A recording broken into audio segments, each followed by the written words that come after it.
Welcome, Frank. Hello. Hello. During our last interview, you're in the midst of your campaign for the presidency of ITF. May I congratulate you? Yeah, sure.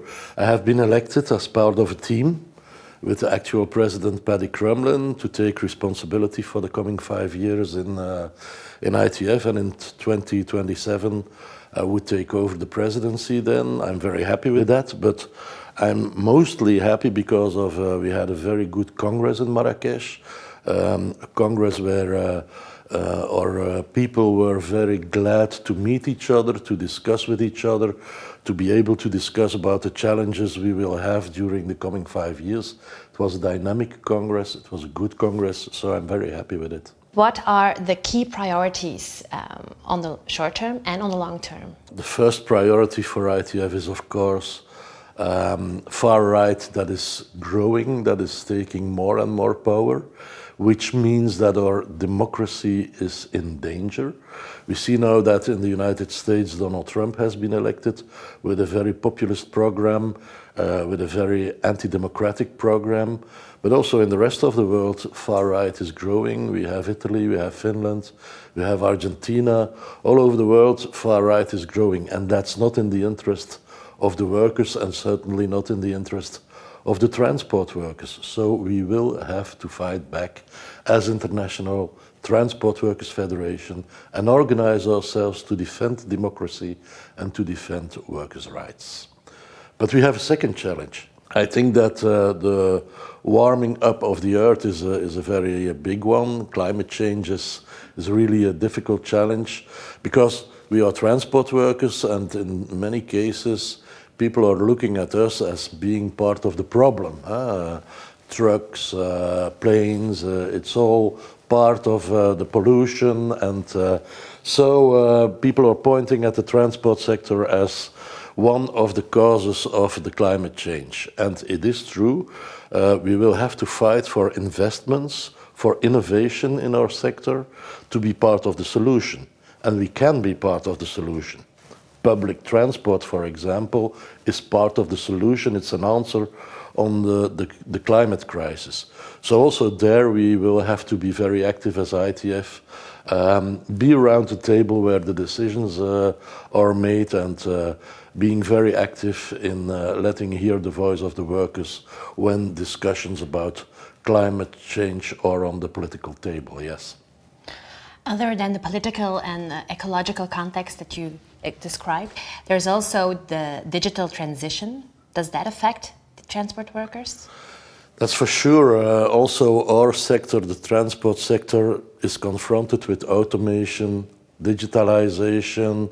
We see the big gig companies very active in the transport sector, and we have artificial intelligence, which will have a major impact in our sector. So also there we have to be very active and representing the workers in the discussions about introduction of artificial intelligence, for example, because it might lead to people losing their jobs. We don't want that. But also we will have to organize educational programs for our workers. We will need to train them to work with artificial intelligence.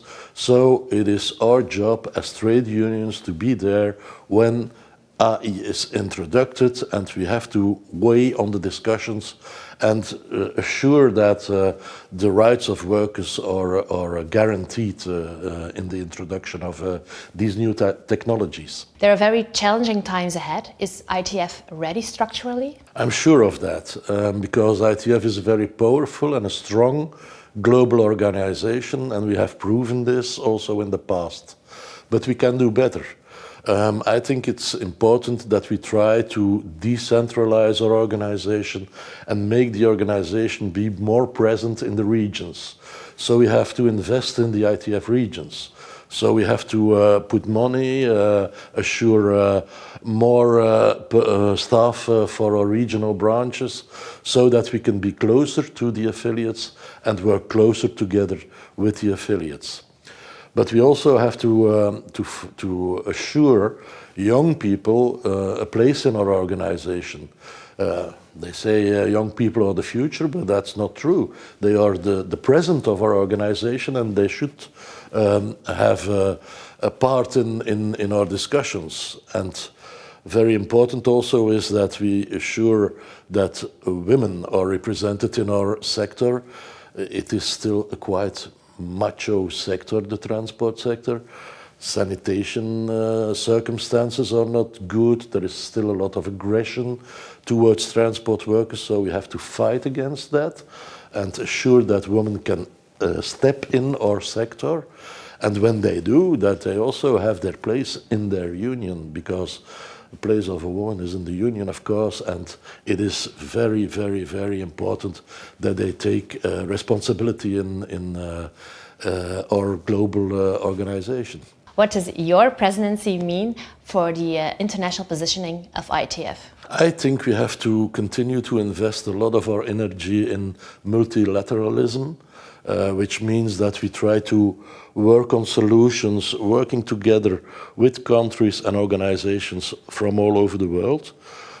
For example, in the ILO, the International Labour Organization, for example, in the United Nations, we see that right-wing populists go against this idea of working together and creating solutions by consensus all over the world. They want to dismantle it. You see that, for example, the Trump administration wants to step out of the climate agreements. So that's very bad. We should invest in multilateralism, be present there, and try to let hear the voice of the workers also on that level, which is very important, but I think we can do that. Feisty times are ahead. Do you feel ready? I'm certainly ready, and I know that the organization is ready. We have a very good team. We have motivated leadership, and I think it will be tough, it will be hard, but we can do it if we work together. Then I would like to wish you good luck and would like to thank you for this interview. Thank you.